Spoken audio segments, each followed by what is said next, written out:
बहुत समय पहले की बात है। एक छोटे से गांव में एक गरीब किसान रमेश अपनी बूढ़ी माँ के साथ रहता था। वह बहुत मेहनती था, लेकिन उसकी जमीन उपजाऊ नहीं थी। हर साल वह बड़ी मेहनत से खेत जोतता, बीज बोता और बारिश का इंतजार करता, लेकिन कभी सूखा पड़ जाता तो कभी ज्यादा बारिश से फसल खराब हो जाती। इस साल भी किस्मत ने रमेश के साथ बहुत बुरा किया। रमेश ने इस साल नए उम्मीद के साथ फिर से अपने खेत में बीज बोए, लेकिन दूसरे ही दिन इतनी तेज बारिश हुई। रमेश उदास होकर, ये भगवान, मैंने क्या बिगाड़ा है किसी का? आप मुझे किस जन्म की सजा दे रहे हो? हर साल नए उम्मीद के साथ बीज बोता हूं, लेकिन हर बार की मेहनत बेकार ही जाती है, और मौसम साथ दे भी दे तो भी कभी मुनाफा नहीं होता। रमेश उदास होकर तेज बारिश में भीगता हुआ अपने घर की ओर चल पड़ा। जब वह घर पहुंचा तो उसकी माँ बैठकर खाना बना रही थी। रमेश की माँ चिंता में डूबी हुई थी। उसे पता ही नहीं चला रमेश कब घर के अंदर आ गया। रमेश चुपचाप जाकर अपनी माँ के पास बैठ गया। फिर भी उसकी माँ ने उस पर ध्यान नहीं दिया। रमेश अपनी माँ का ध्यान तोड़ते हुए, माँ, तू क्या सोच रही है? मैं कब से आकर बैठा हूं। तू है कि सोच में डूबी हुई है। माँ क्या सोच रही है? तू कहाँ खोई हुई है तब से? मुझे माफ करना बेटा, मैंने ध्यान ही नहीं दिया। तू कब आ गया घर? मैं ये सोच रही थी कि इस बार हमारा गुजारा कैसे होगा। बारिश इतनी तेज हो रही है, हमारी तो सारी फसल खराब हो गई होंगी और घर में अनाज भी खत्म हो रहा है। माँ की बात सुन रमेश सोच में पड़ गया। माँ सही कह रही हैं। जो घर में अनाज रखा है वो तो जल्द ही खत्म हो जाएगा। फिर हम क्या खाएंगे? क्यों न मैं खेती छोड़ कुछ और काम कर लूं? रमेश अपनी माँ से बोला, माँ, तुम चिंता मत करो। मैं सोच रहा हूँ कि खेती छोड़ कुछ और काम करूं। हाँ, सुरेश बेटा। माँ ने सुरेश की बात सुन सर हिला दिया और उसे खाना परोस दिया।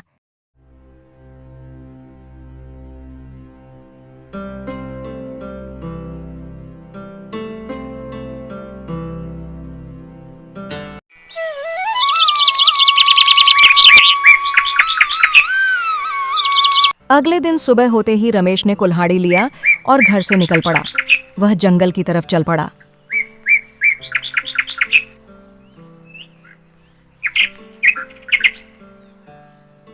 रमेश जंगल पहुंचा और एक मोटी सूखी लकड़ी देखकर कुल्हाड़ी की मदद से उसके छोटे टुकड़े करने लगा। उसने लकड़ी फाड़कर उसके छोटे छोटे टुकड़े कर दिया। लकड़ी फाड़ने के बाद वह थोड़ी देर आराम करने के लिए वहीं पेड़ के नीचे बैठ गया। जैसे ही वह पेड़ के नीचे आराम करने बैठा, उसके थोड़ी ही देर बाद वहां एक बूढ़ा आदमी आ गया। उसे देख वह हैरान हो गया कि आखिर बूढ़ा इंसान इस जंगल में वो भी अकेले क्या कर रहा है। उसने बूढ़े आदमी से हैरान होकर पूछा, काका, आप इस घने जंगल में क्या कर रहे हो, वो भी अकेले? बेटा, मैं यहाँ अपनी बकरियाँ को चराने आया था। मेरी एक बकरी जंगल में खो गई। मैं उसे ही कितनी देर से ढूंढ रहा हूँ, मिल ही नहीं रही है। बेटा, क्या तुम मेरी मदद कर दोगे? हाँ काका, बिल्कुल, मैं आपकी बकरी ढूंढने में मदद करूंगा। आप काफी थके हुए लग रहे हो। आप यहाँ बैठो, मैं ढूंढ कर आता हूँ। हाँ बेटा, मैं बहुत थक गया हूँ। ये जानवर भी परेशान करके रख देते हैं। बूढ़ा आदमी वहीं बैठ गया और रमेश उसकी बकरी ढूंढने चला गया। काफी देर तक वह जंगल में घूमता रहा,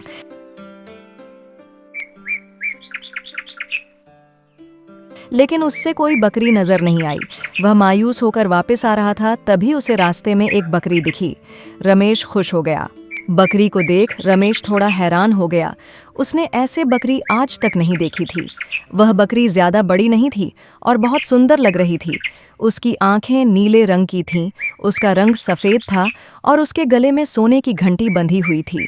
रमेश बकरी को देखकर बोला, मैं कब से इसे पूरे जंगल में ढूंढ रहा था और ये तो यहाँ चल रही है। वह बकरी को लेकर वापस बूढ़े आदमी के पास जाने लगा। वह बकरी को लेकर वापस बूढ़े आदमी के पास आया। बूढ़ा आदमी अपनी बकरी को देख खुश हो गया। बूढ़ा आदमी बकरी को डांटते हुए, पूरे दिन यहाँ से वहाँ भागती रहती है। तुझे मेरे बुढ़ापे पे दया नहीं आती, परेशान कर देती है। बूढ़े आदमी का अपने जानवर के लिए इतना प्यार देख वह मन ही मन मुस्कुरा रहा था। तभी बूढ़ा आदमी सुरेश से बोला, बेटा, तुमने मेरी मदद की, उसके लिए धन्यवाद। तुम बहुत ही भले इंसान लगते हो। मुसीबत में तो अपने भी मदद नहीं करते। तुम मुझे जानते भी नहीं हो, तब भी मेरी मदद की। कोई बात नहीं काका, जब तक हम दूसरों की मदद नहीं करेंगे, कोई दूसरा इंसान भी हमारी मदद नहीं करेगा। बेटा, मैं तुम्हें मेरी मदद के बदले कुछ देना चाहता हूँ। काका, इसकी कोई जरूरत नहीं है। आपको मदद की जरूरत थी तो बस मैंने आपकी थोड़ी सी मदद की है। आपको मुझे कुछ देने की जरूरत नहीं। आप अपनी बकरी को लेकर घर जाओ। बूढ़ा आदमी उदास होकर, बेटा, मैं बहुत बूढ़ा हो गया हूँ और घर में अकेले इन बकरियों को संभालता हूँ। वैसे तो सभी को मैं अकेले संभाल लेता हूँ, पर यह छोटी बकरी बहुत ही नटखट है। ये रोज कहीं ना कहीं भाग जाती है। इसे तुम ले जाओ और इसको तुम पालो। ठीक है काका, मैं इसे अपने साथ अपने घर ले जाऊंगा। आप घर जाओ। बूढ़ा आदमी वहां से चला गया। रमेश ने भी लकड़ियां और बकरी को लेकर घर की तरफ चल पड़ा।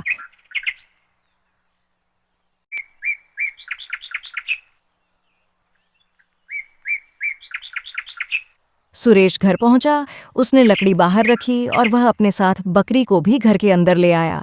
जब उसकी मां ने उसके साथ बकरी को देखा तो वह हैरान हो गई। वह हैरान होकर बोली, बेटा, ये बकरी किसकी है? ये तुम्हारे साथ क्या कर रही है? तुम इसे कहाँ से लेकर आए हो? इसके मालिक इसे ढूंढ रहे होंगे। माँ, ये बकरी आज से हमारी है। मैं जब लकड़ी लेने जंगल गया था तब। और सुरेश ने अपनी मां को सारी बात बता दी। सुरेश की मां सुरेश की बात सुन खुश हो गई। वह खुश होकर बोली, सच बेटा, ये आज से हमारी है। देखो तो कितनी प्यारी है ये बकरी। इसकी आंखें कितनी सुंदर है। मैं इसे अपने बच्चे की तरह रखूंगी। अपनी मां को इतना खुश देख सुरेश भी खुश हो गया। वह मन ही मन उस बूढ़े आदमी को शुक्रिया बोल रहा था।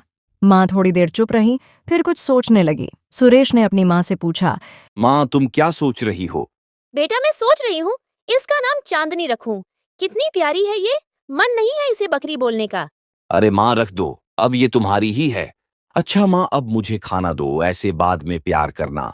मुझे बहुत भूख लगी है। इसके आते ही तुम तो मुझे भूल ही गई। अच्छा ठीक है, अभी देती हूँ, तुम बैठो।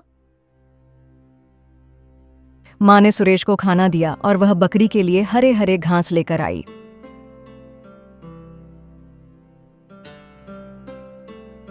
सुरेश खाना खा के सोने चला गया और उसकी बूढ़ी मां बकरी के पास बैठकर उसे प्यार से देखने लगी।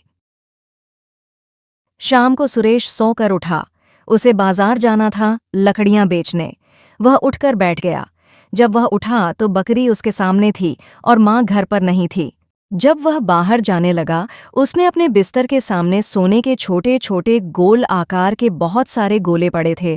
वह उसे देख हैरान हो गया। वह हैरान होकर बोला, अरे, इतने सारे सोने के गोले हमारे घर में कैसे आया? हम तो बहुत गरीब है।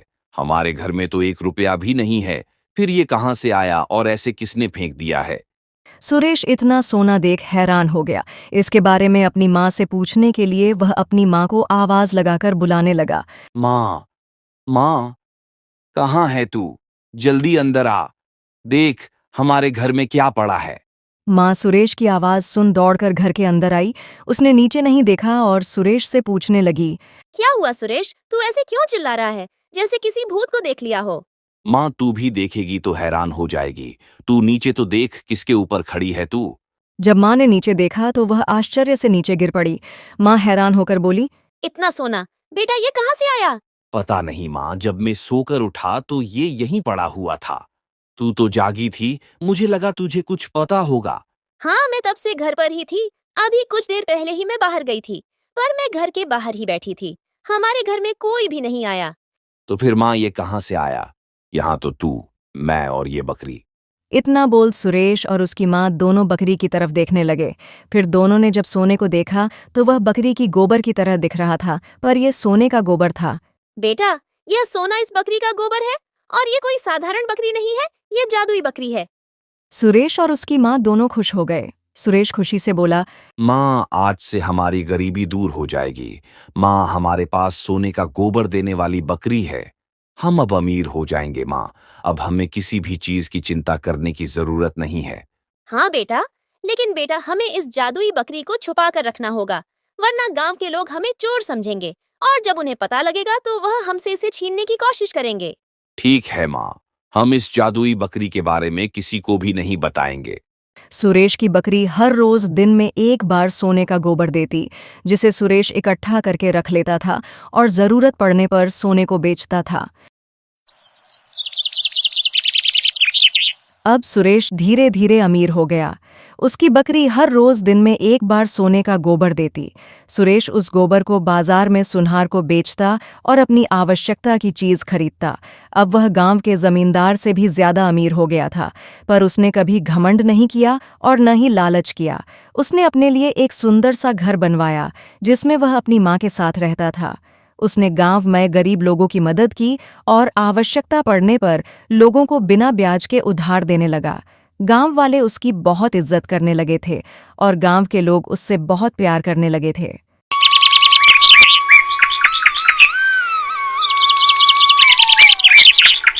एक दिन गांव के जमींदार को उसके नौकर ने बताया, मालिक, आपको पता है वो गांव का गरीब सुरेश जो था, हाँ, क्या हुआ उसे?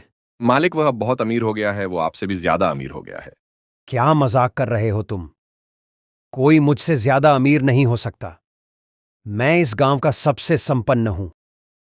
और वो सुरेश, वो तो इतना गरीब था, उसकी जमीन ने उसका साथ कभी नहीं दिया। उसके पास तो कोई काम भी नहीं था। वो मुझसे अमीर कैसे हो सकता है? यह बोलकर जमींदार हंस पड़ा। मालिक, मैं कोई मजाक नहीं कर रहा, वो बहुत अमीर हो गया। और इतना ही नहीं, वो दूसरों की मदद भी करता है। मालिक, मैंने सुना है कि उसके पास सोने का गोबर देने वाली बकरी है। यह सुन जमींदार गुस्से में खड़ा हो गया और बोला, अगर ऐसा है तो वो बकरी मुझे चाहिए। सुनो, रात को हम उसके घर जाएंगे और बकरी चुरा कर लाएंगे। नौकर ने मालिक की बात में हामी भर दी। रात होने पर जमींदार और उसका नौकर गांव गए। गांव में सभी लोग सो चुके थे। दोनों चुपके से सुरेश के कमरे में घुस गए। वहीं पर वो बकरी भी थी, वह जाग रही थी और सुरेश सो रहा था। जमींदार और नौकर दोनों बकरी को देख खुश हो गए। बकरी उस समय सोने का गोबर दे रही थी। लेकिन जैसे ही दोनों बकरी को पकड़ने के लिए आगे बढ़े, वैसे ही बकरी एकदम से एक खूनखार शेर में बदल गई। दोनों शेर को देख डर गए। शेर ने दोनों पर हमला किया और दोनों को जान से मार दिया और शेर वापस से बकरी के रूप में आ गई। सुबह जब सुरेश उठा तो जमींदार और उसके नौकर की लाश देखकर वो समझ गया कि लालची जमींदार उस जादुई बकरी को चुराने आया था। पूरे गांव में ये बात फैल गई कि सुरेश की बकरी ने लालची जमींदार और उनके नौकर को जान से मार डाला। उसके बाद किसी ने उस बकरी को चुराने की कोशिश नहीं की। दूसरी तरफ सुरेश अपनी माँ के साथ खुशी खुशी जीवन व्यतीत करने लगा और उसने कभी लालच नहीं किया, न ही कभी घमंड किया। If you enjoyed this video, please like, comment, and subscribe for more content. Thanks for watching.